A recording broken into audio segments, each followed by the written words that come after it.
Mas quanto aos covardes, aos incrédulos, aos abomináveis, aos assassinos, aos impuros, aos feiticeiros, aos idólatras e a todos os mentirosos, a parte deles será no lago que arde com fogo e enxofre, que é a segunda morte.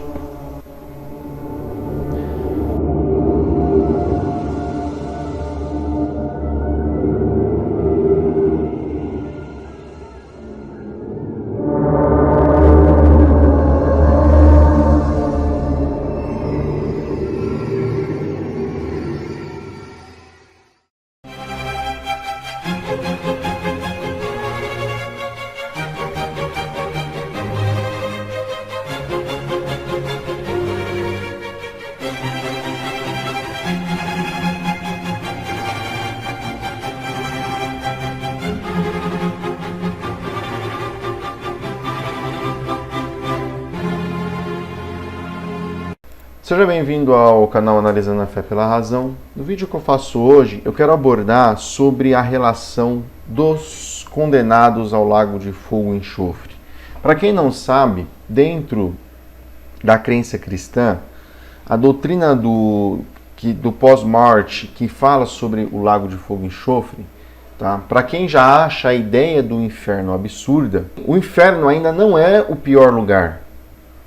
Há ainda um lugar pior ainda, que esse local, então, ou seja, quando, antes de finalizar todos os eventos de Apocalipse e tal, vier o final do mundo, vai haver o tal do juízo final. E após esse juízo final, quem não for apto para herdar o reino dos céus, morar na Nova Jerusalém, morar junto com Deus e com Jesus, todas as pessoas não aptas será lançado no lago de fogo e enxofre, que é dito como a segunda morte. Por que segunda morte? Porque a primeira morte as pessoas já passam aqui em vida. Tá? Então, quando uma pessoa morre aqui em vida, é considerado dentro dessa linhagem de doutrina a primeira morte.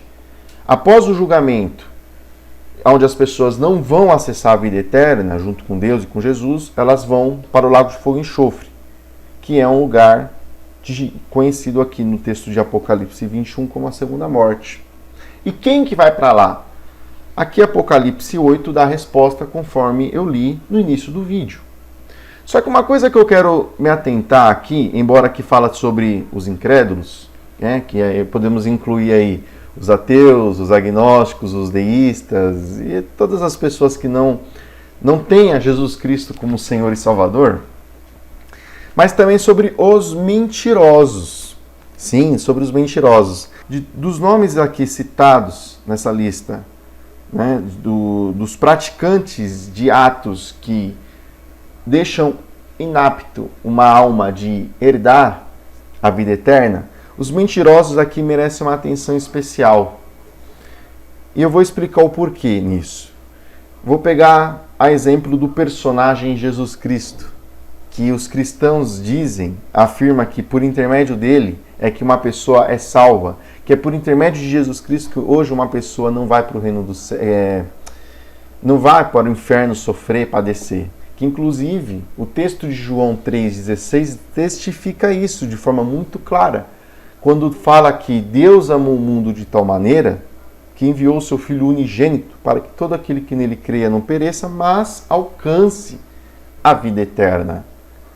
Logo, você vai numa igreja, você aprende com um padre, com um pastor, com um bispo, com um apóstolo, enfim, com o líder religioso daquele local, de que toda pessoa que crê em Jesus Cristo, que se batiza nas águas, que frequenta uma igreja, enfim, né, que faz parte daquele ambiente religioso e segue o que ali dentro é ensinado, as pessoas ali alcançam a vida eterna. Elas não vão para o inferno. Elas podem morrer tranquilas que elas têm um lugar bom aguardando por elas após a vida nessa terra.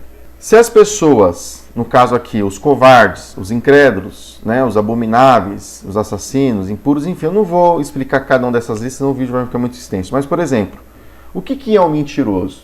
Um mentiroso é aquele que pratica mentira, ou seja, que ele fala algo que não é verdade. Os líderes religiosos cristãos, eles falam a verdade? Bom, todo mundo sabe que ninguém nasce de virgem e que morto não ressuscita.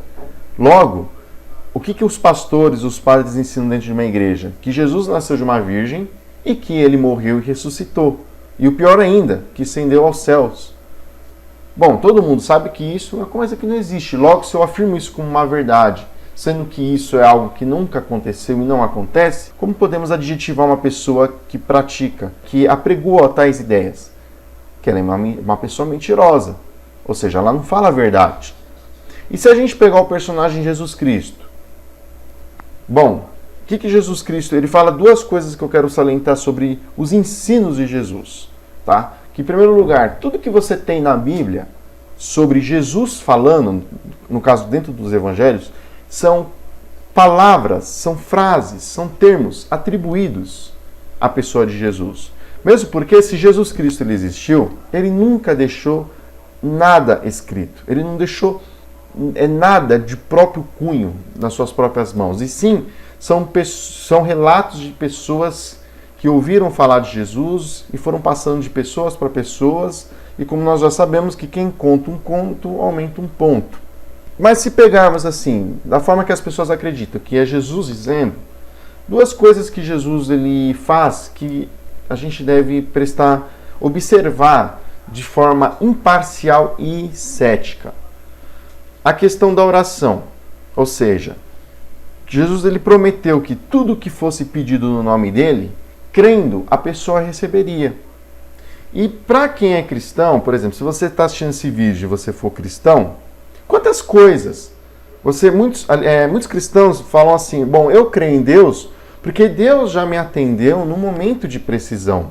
Você pode ter num certo momento da sua vida, uma necessidade, você pode ter feito uma oração e ter sido atendido. Eu acredito que isso pode acontecer. Não porque Deus responde, mas sim porque deveria acontecer. E de repente, se você não tivesse orado, talvez você também alcançaria determinada coisa. Mas como você incluiu a oração e alcançou determinada solução para algum problema, você atribui isso ao fato de você ter orado a Deus. Então isso para você ficou como uma prova, uma evidência de que Deus existe, de que Deus, ele atendeu sua oração. Porém, se você para analisar quantas vezes, quantas coisas você já orou, em quantas situações você já orou e nada aconteceu. Para analisar um pouco. Medite. Quantas vezes que isso já aconteceu? Quantas vezes você precisou de um milagre, você precisou de uma resposta por parte de Deus e não alcançou? Se você for sincero com você mesmo, você vai saber que em diversas situações da sua vida, Deus poderia ter operado, Deus poderia ter agido e ele não fez nada. Mas o que a igreja te ensinou mediante a tal situação? Que se Deus não operou, se Deus não faz nada, Deus está trabalhando em silêncio. Deus sabe o que faz. Mas na verdade ele não fez nada. E se a gente pegar o que Jesus ensina em João 14, aliás, né, ele fala a forma que as pessoas que crescem nele deveriam agir. Deveriam acreditar que se fosse pedido qualquer coisa, crendo nele, a pessoa receberia qualquer coisa. Jesus ele não fala aqui, algumas coisas que pedires em meu nome, crendo vocês receberiam. Não, ele fala tudo que fosse pedido no nome dele, crendo a pessoa receberia. Isso é uma verdade? Não. Logo, se não é uma verdade, Jesus mentiu. Outro exemplo também, sobre a volta de Jesus. Se pegarmos os textos de Mateus 10, Mateus 16, Mateus 24, todos os textos que falam da volta de Jesus, a profecia, a ideia da volta de Jesus em grande poder e glória, era algo eminente para aquela época, para aquele período, século I. Então, ou seja, era algo que Jesus ele prometeu o seu retorno em grande poder e glória para as pessoas que o conheceram no período, entre aspas, que ele esteve presente na Terra, de forma física, de forma pessoal. Ou seja, se você ler todos os textos de forma imparcial, você vai perceber que a volta de Jesus, grande poder e glória, era algo eminente para aquela época. e não para os dias de hoje, no século XXI, conforme os pastores apregoam. Logo, vem a pergunta: Jesus voltou em grande poder e glória no século I? Não, Jesus não voltou. Logo, ele prometeu o seu retorno em grande poder e glória no século I e ele não retornou? E as pessoas até hoje em dia estão aguardando ele vir. E sei lá, né? Vamos aguardar se ele vai vir. Porém, a Bíblia é muito enfática em afirmar que o retorno de Jesus se daria para aquela geração que estava presente com ele e a geração não passaria sem ver o retorno dele. Agora vem a pergunta: Jesus ele voltou? Não. Mas ele prometeu voltar e ele não voltou. Logo podemos qualificar Jesus como o quê? Como mentiroso. Jesus ele mentiu em diversas situações dos evangelhos. Mas eu peguei só esses dois exemplos, da oração e do seu retorno. Logo, o texto de Apocalipse 21 diz que a todos os mentirosos, a parte deles será no lago de fogo e enxofre. Se todos os mentirosos vão para o lago de fogo e enxofre, Jesus Cristo também, no dia do juízo final, vai para o lago de fogo e enxofre. Nossa, mas que absurdo que esse cara está falando. Pois é. Sabe por que para você é absurdo? Porque provavelmente para você discordar do que eu estou falando, é porque você nunca leu a Bíblia com o seu próprio raciocínio. Você comprou as ideias que os líderes religiosos, os pastores, os padres, enfim, eles apregoam dentro da igreja, sem uma interpretação devocional, o método que se utiliza dentro das igrejas, as interpretações devocionais. Se todos os mentirosos vão para o lago de fogo e enxofre, Jesus ele falou sobre a oração. Se concretizou? Não. Jesus prometeu, falou sobre o seu retorno. Se concretizou no prazo estipulado? Não. Logo, ele é mentiroso. Jesus ele mentiu. A ideia de Jesus, que inclui nascimento de uma virgem e morte e ressurreição, que também é algo que não acontece, também é mentira. Logo, tantos líderes religiosos dentro das igrejas, eles mentem, como o que você tem de Jesus na Bíblia, para os cristãos, tanto naquele período como para os dias de hoje, também é uma mentira, também não é algo verdadeiro. Logo, tantos os líderes religiosos, qualquer um, sem exceção, e próprio Jesus Cristo, se o Apocalipse 21 aqui for uma verdade, nenhum desses personagens vão se safar do lago de fogo e enxofre. Todos os líderes religiosos, sem exceção. Por mais honesto que um pastor, um padre seja, ele apregoa uma mentira. Porque todo mundo sabe que ninguém nasce de uma virgem e que morto não ressuscita. Logo, apregoando, uma pessoa que apregoa essa ideia, ela está mentindo, ela está faltando com a verdade. Porque isso, infelizmente, não existe.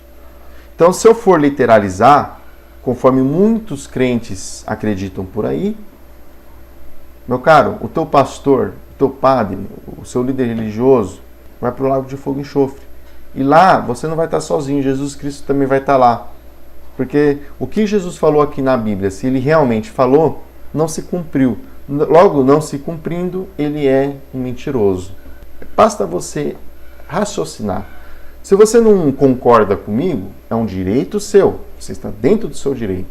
Mas faça um teste. Eu vou te propor um teste. Esquece tudo o que a igreja te ensinou.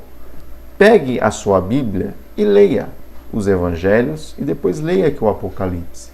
Estude sobre a volta de Jesus. Estude, analise as profecias que Jesus ele falou nos Evangelhos e vê se elas se cumprem. Faça um teste, faça uma oração de algo que você precisa muito e depois compare se de repente o que você orou aconteceu. Analise se você não tivesse orado, se poderia acontecer também. E veja também, de repente, certas coisas boas que acontecem na sua vida sem você ter orado. Como também acontecem muitas coisas ruins, coisas que você não esperava, sem você ter orado. Ou, de repente, mesmo orando, acaba acontecendo aquilo que você não esperava ou não gostaria. Logo, você vai perceber que o ateísmo ou seja, a descrença quanto a essas coisas, é a posição mais honesta. Não que você tenha que ser um ateísta, mas sim, o que eu aprego aqui no meu canal? Simplesmente as coisas que me deixaram, que me fizeram deixar de crer nas afirmações religiosas, justamente por não constatar a verdade, por infelizmente perceber as grandes falhas nas afirmações religiosas. Por isso que eu deixei de seguir, por isso que várias pessoas têm deixado de seguir isso. Porque a gente acaba percebendo que isso, a gente calca a nossa vida em coisas inexistentes. E a gente deixa de olhar para a realidade. Por mais dura que a realidade seja, a gente tem que encarar ela. Não dá para escapar. Não dá para ficar vivendo de fantasia e de ilusão o resto da vida. Essa que é a mensagem que eu deixo no vídeo. Se você gostou, não deixa de se inscrever no canal, deixar o like e o comentário aqui embaixo. Muito obrigado a todos os amigos. Um forte abraço. Fiquem na paz.